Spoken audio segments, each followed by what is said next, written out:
প্যান্ডেলের ঠিক মাঝখানে কিন্তু একটা বিশাল আকৃতির নৌকা রয়েছে।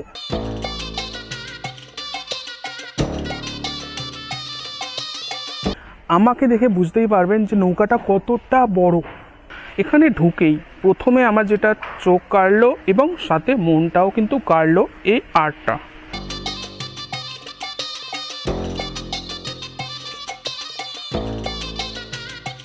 হ্যালো বন্ধুরা, welcome to RT blog and entertainment. তো বন্ধুরা, যেমন আপনাদের বলা তেমন কাজ, আবার চলে এসেছি আরও একটা প্যান্ডেল প্রস্তুতির ভিডিও নিয়ে। পুজোর আর বেশি দিন বাকি নেই, 40 দিনের মতন বাকি। তো এখন কিন্তু সব জায়গাতেই প্যান্ডেল প্রস্তুতি তুঙ্গে, আর সেরকমই আরও একটা প্যান্ডেল প্রস্তুতি নিয়ে আজকে আমরা চলে এসেছি আপনাদের জন্য। আজকে আমরা রয়েছি উল্টোডাঙ্গা বিধান সংঘ। অবভিয়াসলি আমরা প্যান্ডেল দেখাবো, তার আগে যারা নতুন দেখছেন তাদের জানাই আমি হলাম রূপক, আর আমরা এই চ্যানেলে এরকম ধরনের ভিডিও নিয়ে আসি। তো চ্যানেলে নতুন হলে অবশ্যই সাবস্ক্রাইব করে নেবেন, বেল আইকন অন করে দেবেন, তাহলে আপডেট আপনারা পেয়ে যাবেন প্রত্যেকটা ভিডিও। তো কথা না বেরিয়ে চলুন আমরা প্যান্ডেল প্রস্তুতি কতটা এগোলো সেটা দেখি।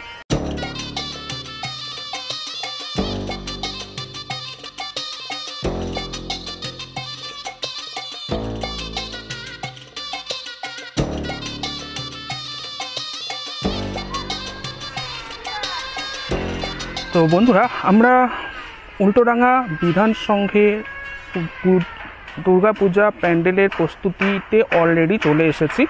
এখানে ঢুকেই প্রথমে আমার যেটা চোখ কাড়লো এবং সাথে মনটাও কিন্তু কাড়লো এই আর্টটা। এখানে যা দেখা যাচ্ছে ছবিতে, যে একজন বসে জিলাপি ভাজছেন, মানে মিষ্টির দোকান, এবং পাশে আর একজনের এখানে কিন্তু প্রবাবলি চাল ডাল এইসব জাতীয় শস্য জাতীয় জিনিস তারা বিক্রি করছেন। এইটুকু দেখে আপাতত আমার যা ধারণা হচ্ছে, এটা কোনো দোকান অথবা হাট হয়তো রিপ্রেজেন্ট করবে এই ছবিটা। একটু ডিটেলসে যদি দেখেন, এটা কিন্তু কোনো প্রিন্ট আউট করা ছবি নয়, এটা কিন্তু সম্পূর্ণ হাতে আঁকা ছবি। যেমন এখানে দেখতে পাচ্ছেন আরও কিন্তু ছবি রয়েছে, এবং অলরেডি শিল্পী কিন্তু তার উপর সেই ছবি ফুটিয়ে তুলছেন নিজের হাতে ও রং তুলির মাধ্যমে। এখানে আরও একটা ছবি আমরা দেখতে পাচ্ছি। এখানে একটা কিন্তু যে পুরানো দিনের বাড়ি, সেই বাড়ি কিন্তু ফুটিয়ে তোলা রয়েছে, আর অসাধারণ লাগছে। এই বাড়ির পাশ থেকে একটা হালকা কালো মেঘ বা ধোঁয়া আমার আপাতত মনে হচ্ছে। কলকাতার সাইডের যে বাড়ি, সেই বাড়ির দরজা জানালা এবং দূরে ছোট ছোট আরও বাড়ির উপরটা দেখা যাচ্ছে, পাশ দিয়ে কিন্তু একটা ধোঁয়ার মতো অথবা মেঘ বলতে পারেন, ওরকম দেখা যাচ্ছে। আপনাদের যে আঁকাগুলো দেখালাম সেগুলো তো এক সাইডে যেমন রয়েছে, সেরকম এখানে কিন্তু ঢুকেই ডান পাশে ছোট ছোট বিপণীর মতন কিন্তু ঘরগুলো দেখতে পাচ্ছি। তো আমার আন্দাজ হয়তো কিছুটা সত্য হলেও হতে পারে, যেটা আগামী দিনে আপনারাও জানতে পারবেন আমাদের মাধ্যমে, এবং আমরাও জানতে পারবো ও আপনাদের জানাতে পারবো।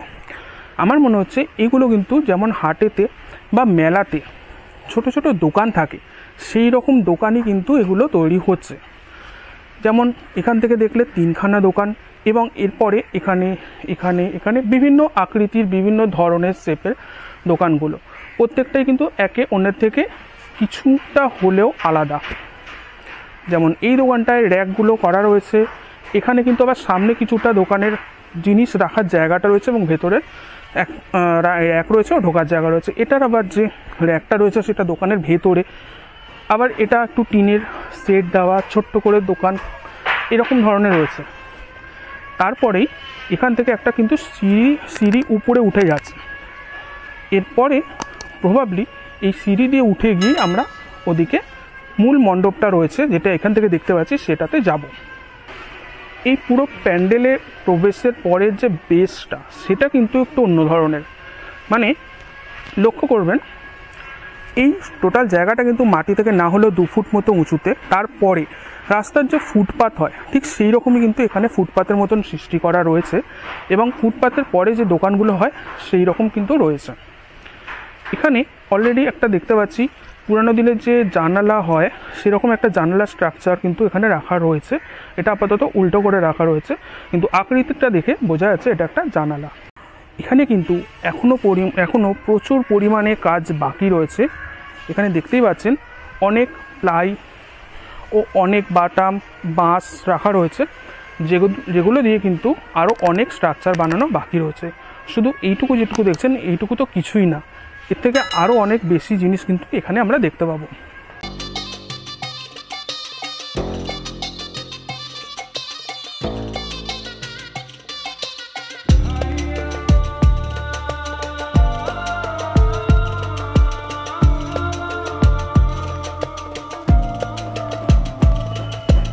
তো বন্ধুরা, এখানে প্যান্ডেলের ঠিক মাঝখানে কিন্তু একটা বিশাল আকৃতির নৌকা রয়েছে, যেটা কিন্তু সম্পূর্ণ নৌকা অ্যাকচুয়ালি যেমন হয় সেই রকমই কিন্তু। আর হাইট বা নৌকার আকৃতি আমাকে দেখে বুঝতেই পারবেন যে নৌকাটা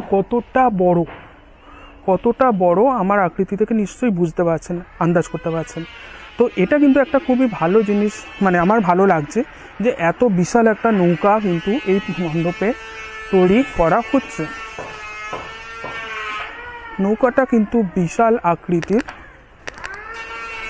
মানে দেখুন কতটা বড়, মানে হাঁটতে হাঁটতে গেলেও এখনও কিন্তু ওদিকে অনেকটা যেতে লাগবে, তারপরে গিয়ে নৌকাটা কিন্তু ওখানটা কমপ্লিট হচ্ছে।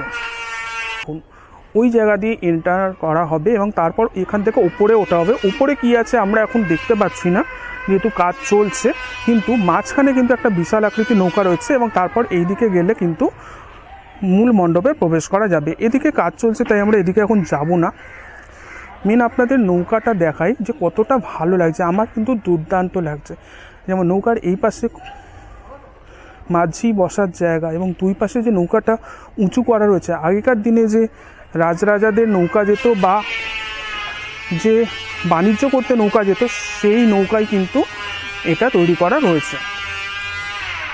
এই নৌকাটা কিন্তু আপনাদের দেখালাম, মানে আগেকার দিনের যে বাণিজ্য করতে আসতেন, যে সওদাগরেরা আসতেন সেই নৌকা। এবং আগে যেটা বললাম যে এই সিঁড়ি দিয়ে কিন্তু উপরে উঠে ওদিকে যাওয়া যাবে। আরও একটা জিনিস লক্ষ্য করার আছে যেটা প্রথমে আমার নজরে আসেনি, এখানে দেখুন পিছনে আগেকার দিনের যে বাড়ি হতো সেই বাড়ির কিন্তু পোর্ট্রেট তৈরি করা রয়েছে। ডিটেলটা আরও ভালো লাগবে আমি আপনাদের একটু জুম করে দেখাই। ঠিক এই জায়গাটা দেখুন একটা জানলা খোলা এবং ভেতরে যে সিঁড়ির অংশটা, ভেতরে যে ব্যালকনির মতন অংশটা, সেই জায়গাটা ফুটিয়ে তোলা হয়েছে। আর ওই পাশের লাস্টের আগের জানলাটা, মানে ডান দিক থেকে 2 নম্বর জানলায় একজন নারী উঁকি মেরে দেখছেন জানলা দিয়ে, ঠিক আগেকার দিনে যেমন হতো। তার সামনে ঠিক ব্যালকনি রয়েছে এবং একটা লোহার রেলিংয়ের মতন যেমন থাকতো সেরকম তৈরি করা হয়েছে।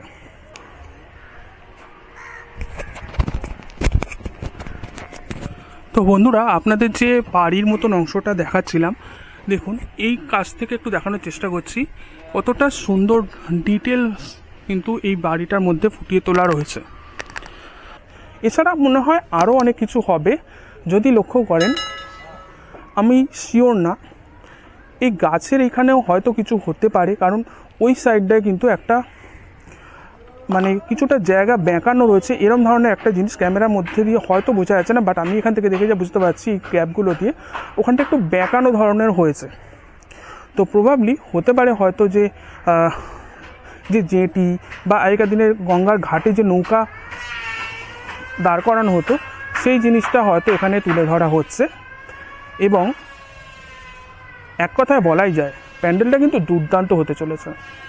তো বন্ধুরা, এখন কিন্তু আমি জলে দাঁড়িয়ে রয়েছি, মানে আমার উপরে নৌকো না, অ্যাকচুয়ালি সত্যি না, আমি বিধান সঙ্গে যে বিশাল আকৃতির নৌকো তার ঠিক সামনেটা দাঁড়িয়ে রয়েছি। আইডিয়ালি এই জায়গাটা জল হওয়া উচিত, সেইটাই রেপ্লিকেট হবে এই প্যান্ডেলে, যেটা আপনাদের ডিটেলসে দেখালাম। আশা করি ভিডিওটা আপনাদের ভালো লেগেছে। যদি ভালো লেগে থাকে তাহলে অবশ্যই লাইক, কমেন্ট ও শেয়ার করবেন। আর চ্যানেলে নতুন হলে সাবস্ক্রাইব করতে কিন্তু ভুলবেন না, কারণ আপনাদের একটা সাবস্ক্রাইব, একটা লাইক আমাদের অনেকটা উৎসাহ দেয় এরকম ধরনের ভিডিও বানানোর জন্য। এছাড়াও আপনাদের যদি কোনো সাজেশন থাকে, কোন প্যান্ডেল প্রস্তুতি দেখতে চান, সেটা অবশ্যই আমাদের কমেন্টে জানাবেন। আমরা অবশ্যই চেষ্টা করব সেই কর্তৃপক্ষের সঙ্গে কথা বলে আপনাদের কাছে সেই মণ্ডপ প্রস্তুতি তুলে ধরার। তো আজকের মতো আমরা এখানেই স্টপ করছি। আবার আপনাদের সঙ্গে দেখা হবে নতুন প্যান্ডেলে, নতুন পুজো নিয়ে, নতুন জায়গায়। তো ততক্ষণের জন্য টাটা।